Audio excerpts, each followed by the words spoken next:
Recent news has been awash with reporting of the failed drawdown and defeat of the Afghanistan war, with many in government and the media pointing fingers. With all the factions in the war, and that it's been the longest war in American history, it's easy to get lost in all of the noise. However, we'll point out just how simple this subject really is in today's episode of Analysis Behind the News, where we provide the perspective and the plan to help restore American liberty and independence. When looking at the U.S.-Afghan war, it's important to look at all countries, and not just the Middle East, in context of a much bigger war, of which can be seen, but takes a little bit of effort, especially in the way that we view world events. One person who managed to bring some clarity to this was American businessman Robert Welch. On the opening day of the founding meeting of the John Birch Society in December of 1958, Mr. Welch said, "Our immediate and most urgent anxiety, of course, is the threat of the communist conspiracy, and well it should be. For both internationally and within the United States, the communists are much further advanced and more deeply entrenched than is realized by even most of the serious students of the danger among the anti-communists." He also said, "The Cold War in which we are engaged is certainly no game. It is a fatal struggle for freedom against slavery, for existence against destruction." Keep in mind that this was 1958. While many will suggest the Cold War is over, given the collapse of the Soviet Union in the 1990s, one merely need to look around to see that communists used that as a smokescreen. As Mr. Welch would suggest, let's look at the score of this fatal struggle for freedom against slavery. Mr. Welch pointed out that the communist plan was to take over Eastern Europe, then Asia, and finally to encircle the United States so that it could fall into their hands like an overripe fruit. In his presentation, he showed how Eastern Europe had been conquered by 1950, so he turned his attention to the second part of the plan, the masses of Asia. He said, "And those dependencies in Asia, where the rulership already belongs de facto, in whole or in large part, to Moscow, are Indonesia, Burma, India, Ceylon, Afghanistan, Syria, probably South Vietnam, and now Iraq and Lebanon." Now actually, the anti-communist position is crumbling so rapidly everywhere in Asia that it is impossible to keep these notes up to date.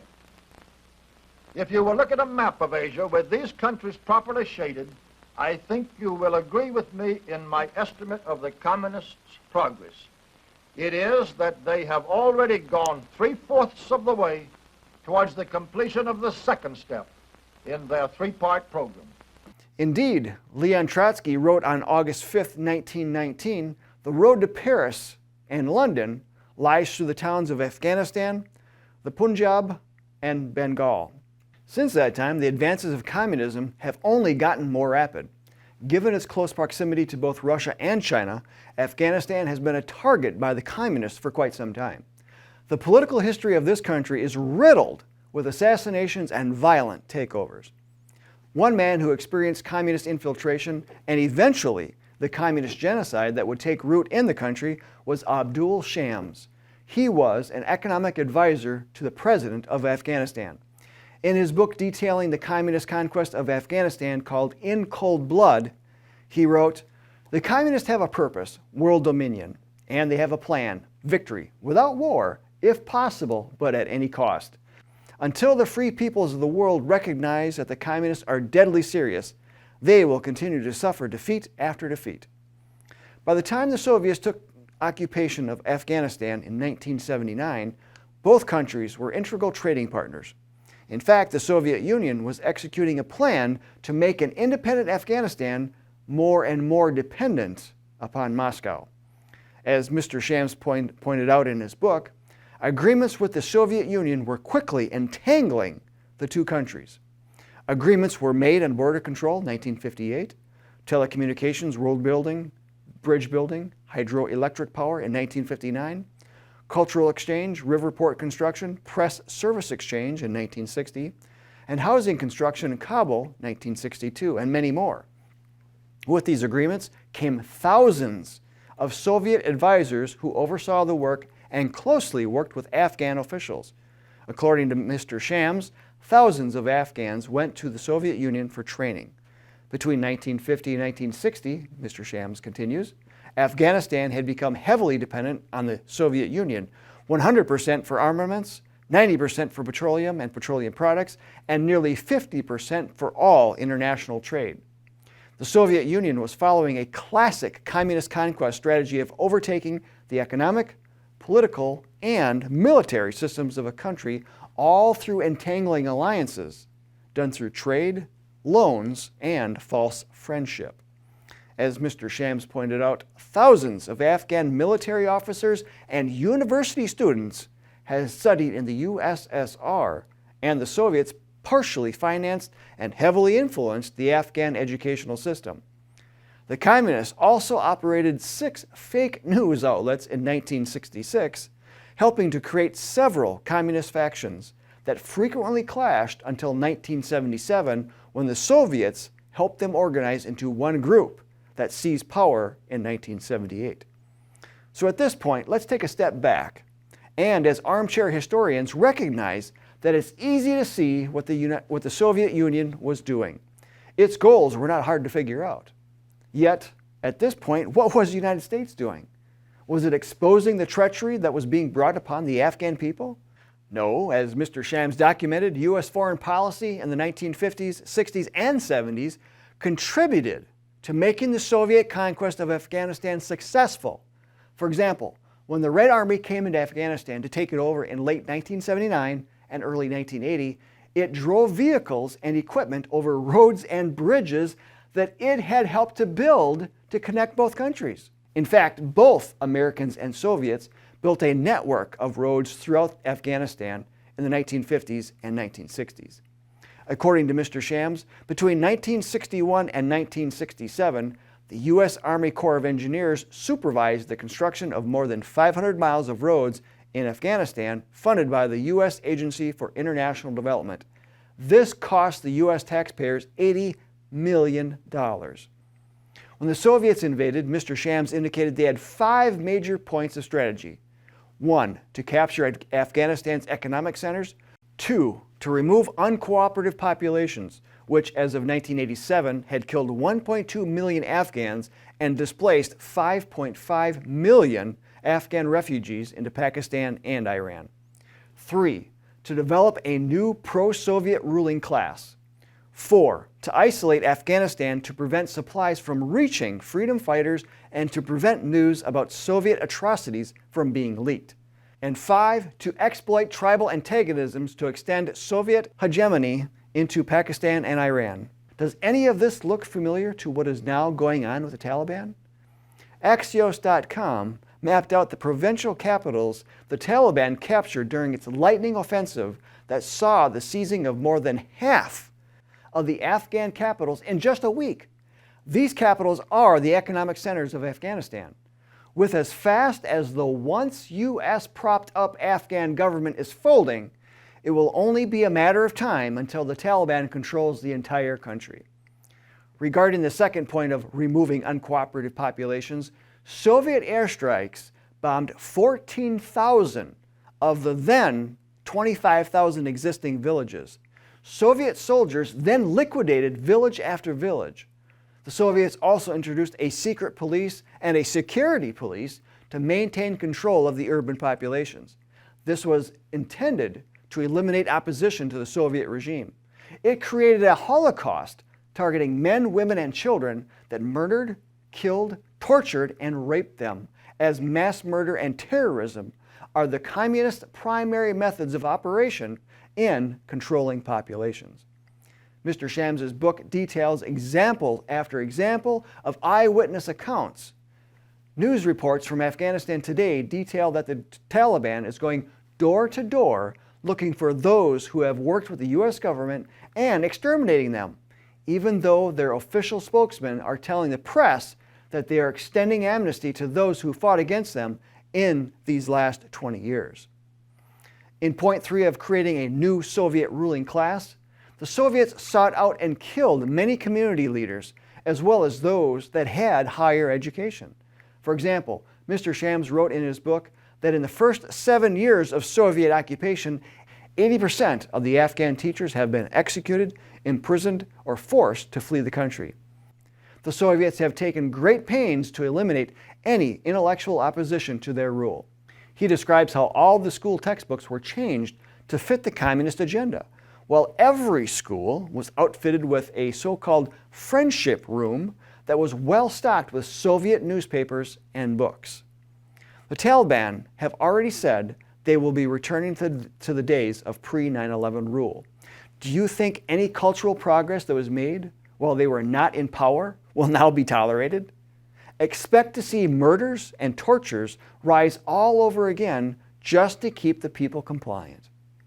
Mr. Shams' book concluded with a plea in a change of direction in the way America deals with Afghanistan. He mentioned that American aid had gone to Afghanistan in the 1950s and 1960s, and the major result was speeding the occupation of Afghanistan by the Red Army. Obviously, America's leaders ignored the advice as aid has continuously flowed through the country, helping to aid and equip the most radical elements of Afghanistan society, including the Taliban. According to the New American, former Representative Ron Paul pointed out 20 years ago that American tax dollars helped to create the very Taliban government that now wants to destroy us. In the late 1970s and early 80s, the CIA was very involved in the training and funding of various fundamentalist Islamic groups in Afghanistan, some of which later became today's brutal Taliban government. In fact, the U.S. government admits to giving the groups at least $6 billion in military aid and weaponry, a staggering sum that would be even larger in today's dollars. Our foolish funding of Afghan terrorists hardly ended in the 1980s, however. Millions of your tax dollars continue to pour into Afghanistan even today. The New American, affiliated with the John Birch Society, exposed this in an issue of its magazine in October 1998, 3 years before the terrorist attacks of 9/11. We reported back then that Islamic fundamentalism was a contrived global threat being pushed by the Council on Foreign Relations operatives in government and media. Now, with the chaotic and irresponsible premature pullout of American troops, billions of dollars of American military equipment and weapons are now in the hands of those enemies that America has helped to train and inflame. State-run media in communist China celebrated when America was attacked on 9/11, and last week it ran articles welcoming the Taliban, reveling in America's loss in Afghanistan. Russia and China both indicated they plan to keep open their embassies in Kabul, while America was scrambling to evacuate ours. That should give you a clue as to the type of war we are in. Folks, it's very simple. As Mr. Welch once described, we are in a fatal struggle for freedom against slavery in all countries. Every country is being attacked to be used as a pawn by elites toward building a new world order, as its supporters call it.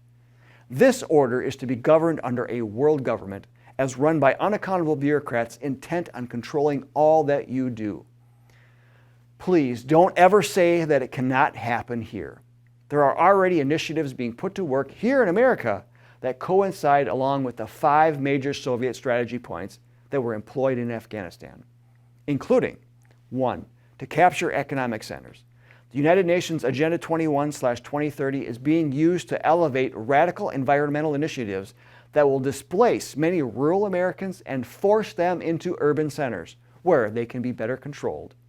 These cities will be tightly controlled with regulations on what you can and cannot do and consume. To remove uncooperative populations, that's the second one. In addition to Agenda 21/2030, the disarming of the American population, the censorship of anything pro-American or truthful that goes against the government narrative, and the disruption of business, worship, and travel under the guise of a feared virus makes the people much more docile to follow instructions. Given the push for re-education through critical race theory and the 1619 Project, and not to mention the widespread COVID lies, it's just a matter of time before undesirables are removed, one way or another. 3. To develop a new pro-Soviet ruling class. The federal government continues to position itself to create winners and losers throughout the American industry. The quick solidification of woke companies will continue to drive out those who work against the woke movement.